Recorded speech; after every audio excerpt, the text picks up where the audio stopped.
লুমাজা কারা? কর্মক্ষেত্রে বা পারিবারিক বা বন্ধু মহলে আমাদের আশেপাশে এমন অনেক মানুষ আছেন যারা বুক ফুলিয়ে বলেন, আমি উচিত কথা বলতে কাউকে ছাড় দিই না।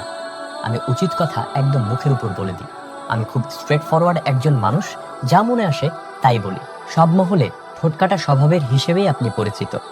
সবাইকে একদম সামনেই ধুয়ে দেন এবং এই বিষয়টা নিয়ে বেশ গর্ববোধও করেন।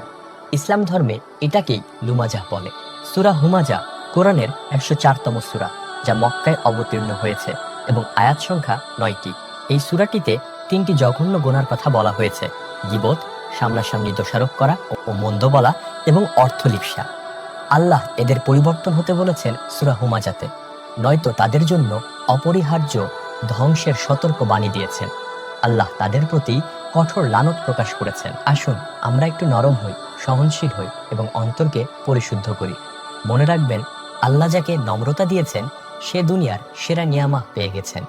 আল্লাহ আমাদেরকে তৌফিক দান করুক সকলকে লুমাজার অন্তর্ভুক্ত না হওয়া থেকে। আমিন।